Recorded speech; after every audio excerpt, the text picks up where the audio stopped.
Hello and welcome. मानव भूगोल की ई content की इस क्लास में आप सभी विद्यार्थियों का एक बार पुनः स्वागत है। आज की क्लास में हम मानव भूगोल के अपने अध्ययन क्रम को जारी रखते हुए हमारी पृथ्वी के ऊपर ह्यूमन ग्रुप्स कब एमर्ज हुए एवं किस तरह से एक स्थान से दूसरे स्थान के ऊपर या एक कॉन्टिनेंट से दूसरे कॉन्टिनेंट के ऊपर वे माइग्रेट कर गए अथवा पूरी पृथ्वी पर उनका एक्सपेंशन कैसे हुआ, इन सवालों के बारे में चर्चा करेंगे। मानव प्रजाति की उत्पत्ति के विषय में 3 सवाल बेहद महत्वपूर्ण हैं। प्रथम सवाल है कि सबसे पहले ह्यूमन स्पीशीज़ या ह्यूमन ग्रुप्स का ओरिजिन किस स्थान के ऊपर हुआ। क्या पृथ्वी पर किसी एक ही स्थान पर मानव प्रजाति की उत्पत्ति हुई है या कई प्रदेशों में पैरेलली मानव प्रजाति की उत्पत्ति हुई है, इस सवाल को जानना है।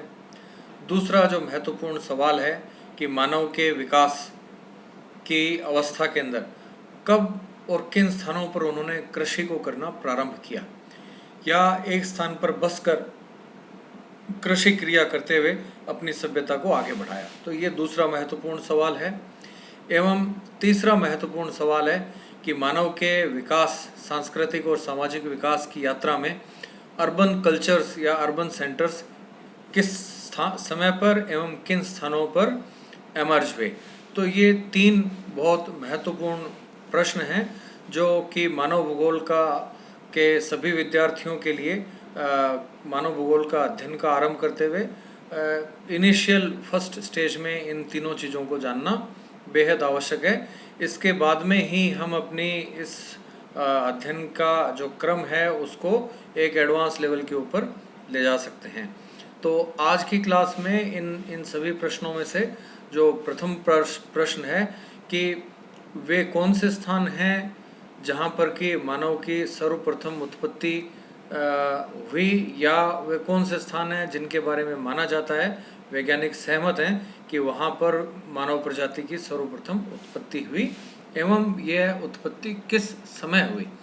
तो ये जो इस सवाल और इसके अलावा जो कृषि कब प्रारंभ हुई या अर्बन कल्चर्स कब प्रारंभ हुए, चूँकि इन सभी सवालों के अंदर स्थान यानी पृथ्वी के अलग अलग हिस्से या प्रदेश के साथ में समय यानी कि काल महत्वपूर्ण है, तो ये प्रश्न हिस्टोरिकल हैं, ऐतिहासिक हैं। इन प्रश्नों का जो जवाब है वो हम, या इन प्रश्नों के बारे में जो भूगोलवेताओं की समझ है वह समझ हमें एंथ्रोपोलॉजिस्ट एवं आर्कियोलॉजिस्ट से मिलती है। एंथ्रोपोलॉजिस्ट जो हैं उनको हिंदी में हम मानव शास्त्री कहते हैं एवं आर्कियोलॉजिस्ट वे वैज्ञानिक हैं जो पुरातत्व विज्ञान से अपना या उसके अध्ययन से अपना संबंध रखते हैं। इन वैज्ञानिकों को या इनके लेखनों के आधार पर भूगोलवेता जो हैं उन्होंने मानव प्रजाति की उत्पत्ति एवं उसका अपने उत्पत्ति के स्थान से दूसरे स्थानों पर प्रसार की मैपिंग टाइमिंग के साथ करने के कई प्रयास किए हैं एवं इस तरह के सभी प्रयास जो हैं वे कुछ समय के बाद में उनके अंदर कुछ रिवीजन या मॉडिफिकेशन भी भूगोलवेता निरंतर करते रहे हैं। ये मॉडिफिकेशन हमें इसलिए करने पड़ते हैं कि आर्कियोलॉजिस्ट जब भी कोई नई खोज करते हैं या उन्हें पुरातत्वविदों को कोई नए अवशेष इस प्रकार के मिलते हैं जो कि पुरानी स्टोरी के अंदर कोई मॉडिफिकेशन जहाँ पर आवश्यक आता है, तो उन सिद्धांतों का रिवीजन भी कर दिया जाता है या रिवीजन करना आवश्यक होता है। तो फिलहाल लेटेस्ट जो रिसर्च है पिछले 10-15 साल पहले तक की, उसके आधार पर हम मानव की उत्पत्ति वाले सवाल को जानने का एक आरंभिक प्रयास करते हैं। आगे की क्लासों में हम इन सब्जेक्ट्स या इन प्रश्नों के ऊपर पुनः लौट सकते हैं अधिक स्पेशलाइज्ड इंफॉर्मेशन या जानकारी के साथ में। तो आपको चूँकि समय की बात आई है तो एक हिस्टोरिकल पर्सपेक्टिव लेना चाहिए हमें, एवं हिस्टोरिकल की जगह हम एक जियोलॉजिस्ट का पर्सपेक्टिव लें तो वो ज़्यादा उपयुक्त होगा। जिस प्रकार से इतिहासकार मानव समूहों का या ह्यूमन बींग्स की हिस्ट्री बताते हैं कि कब और कहाँ पर कौन से मानव समूह या कौन से सिविलाइजेशन, कौन से राजाओं की वंशावली किस स्थान पर और किस समय उन्होंने राज किया।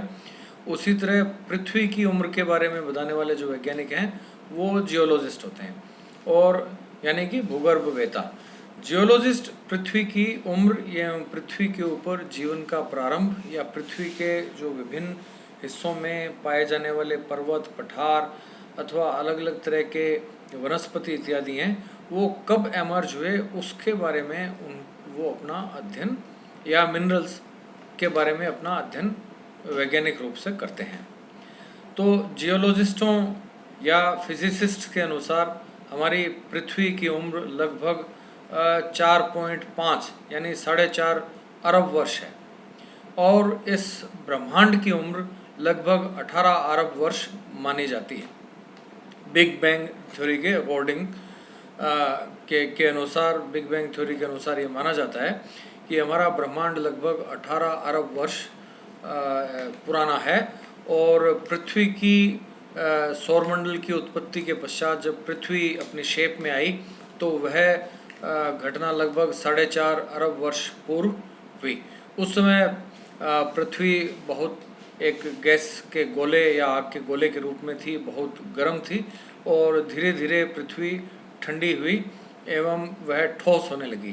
तो जीवन की उत्पत्ति वैज्ञानिकों के पास जो साक्ष्य आर्कियोलॉजिस्टों, फिजिसिस्टों, जियोलॉजिस्टों के पास आए हैं उसके अनुसार लगभग 2.5 अरब वर्ष पहले इस पृथ्वी के ऊपर जीवन की उत्पत्ति हुई।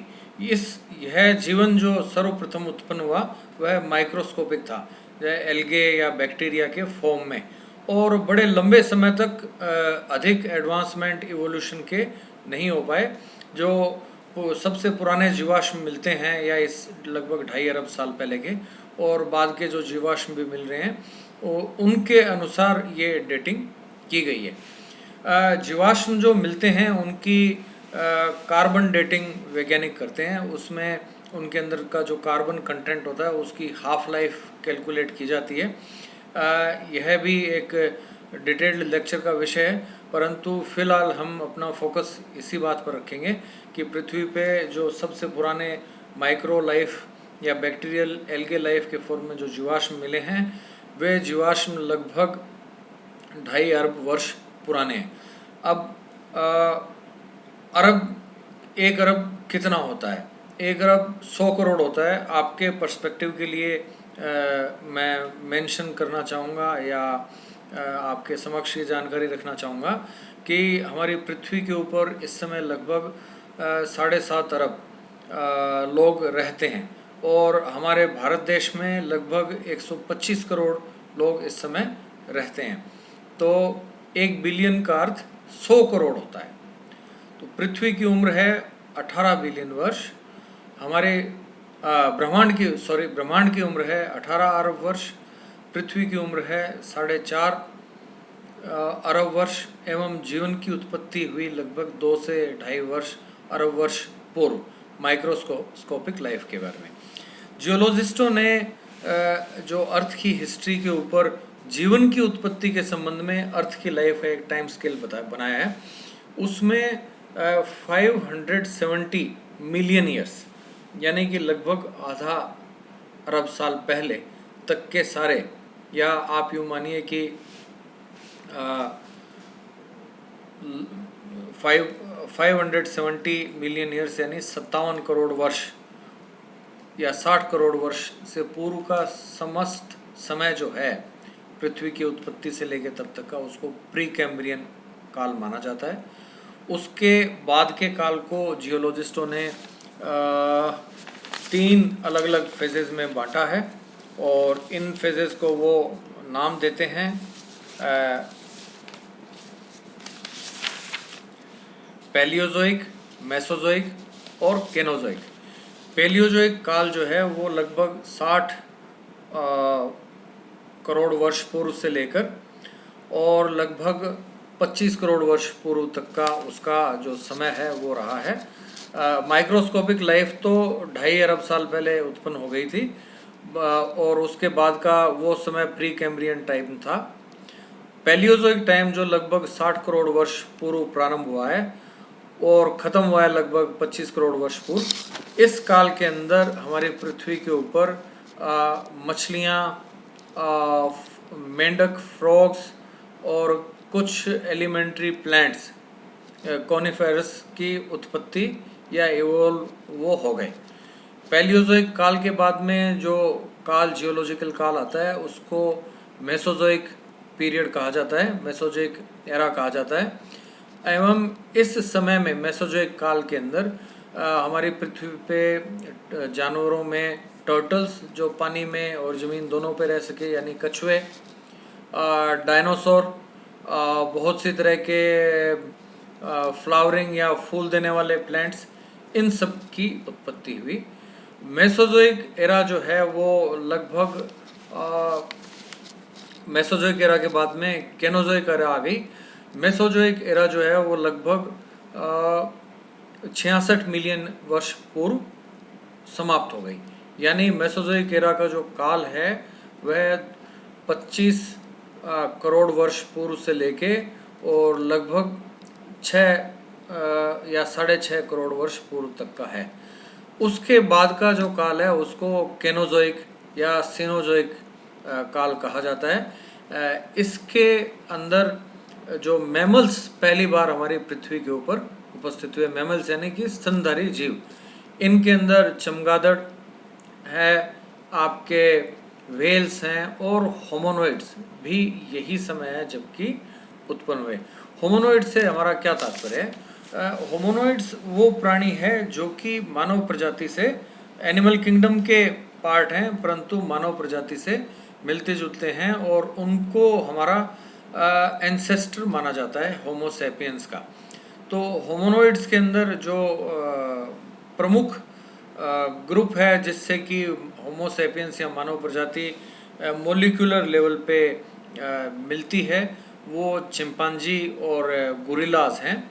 तो ये वो पीरियड था केनोजोइक काल का के प्रारंभिक पीरियड जिसमें कि स्तनधारी इस धरती के ऊपर इवोल्व हुए एवं उन स्तनधारियों में व्हेल मछलियाँ या आपके बैट्स और होमोनोइड्स भी उत्पन्न हुए।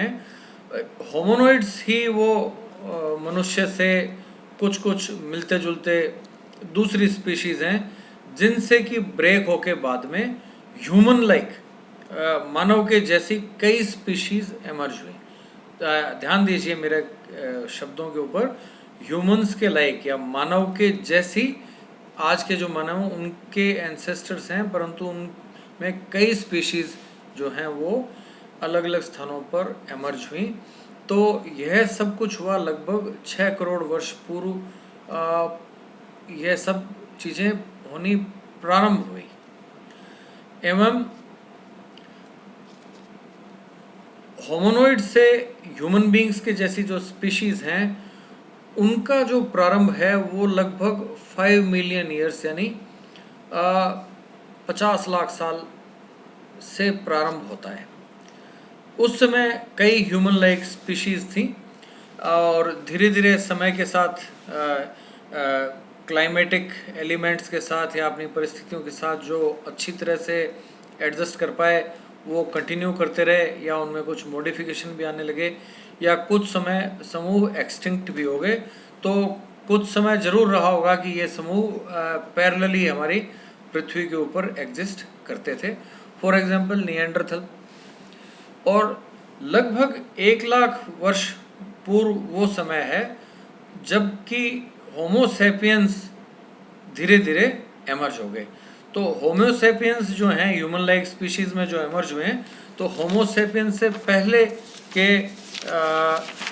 जो मानव या होमो सैपियंस की जैसी कई और स्पीशीज़ थी या हमारे एंसेस्टर्स, क्लोजर एंसेस्टर्स होमोनोइड्स यानी कि चिंपांजी और गोरिल्ला के जैसे नहीं, मानव के जैसे ही उनकी भी एक सीक्वेंस है। तो उसके अंदर हम होमो रुडोल्फिसिस है, होमो हेबिलिस है, होमो एर्गोस्टर है, फिर होमो इरेक्टस है और फाइनली होमो सैपियंस है।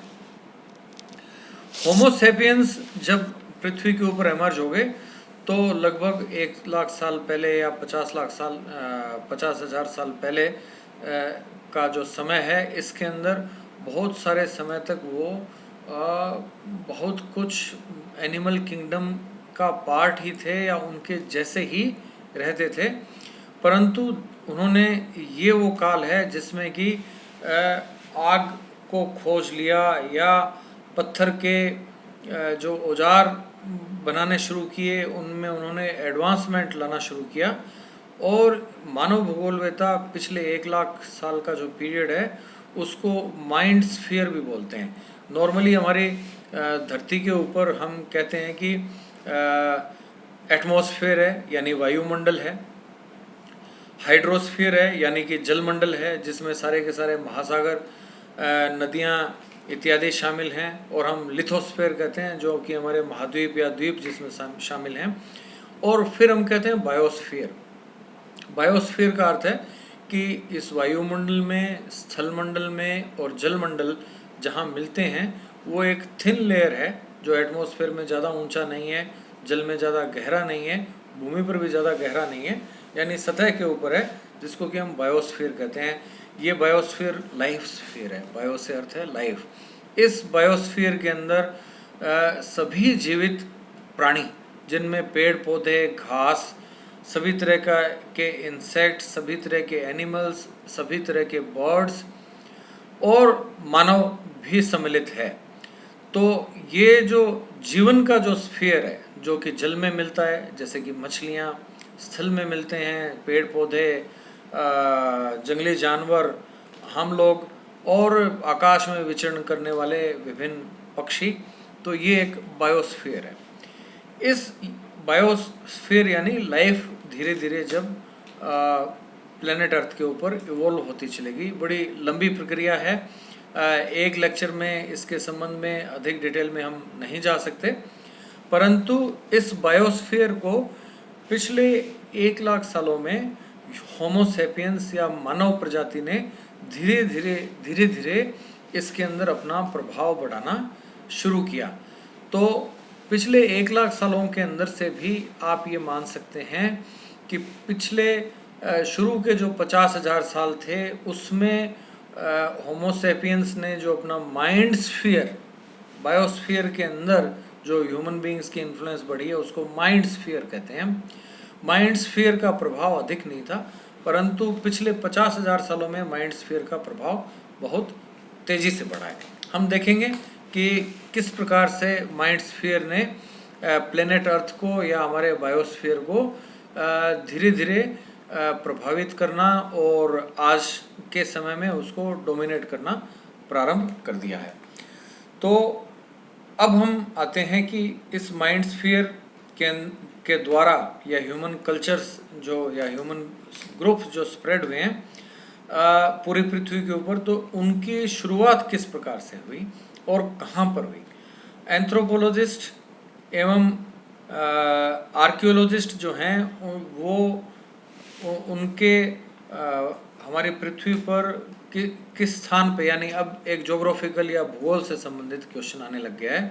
अभी तक हम जियोलॉजिकल हिस्ट्री के बारे में बात कर रहे थे कि हमारी पृथ्वी की उत्पत्ति कब हुई एवं पृथ्वी पर जीवन की उत्पत्ति कब हुई और जीवन की धीरे धीरे की जो एडवांस फॉर्म्स हैं वो किस समय में इस पृथ्वी के ऊपर वो इवॉल्व होके आ गए। अब हम ये मानते हैं कि पिछले 1 लाख साल से हमारी पृथ्वी के ऊपर ह्यूमन बींग्स हैं जो कि हमें स्केलेटल रिमेन्स या फॉसिल रिमेन्स मिले हैं। तो इनकी उत्पत्ति कहाँ हुई, तो जो एंथ्रोपोलॉजिस्ट हैं और आर्कियोलॉजिस्ट हैं उन लोगों का इस बारे में 2 मत हैं।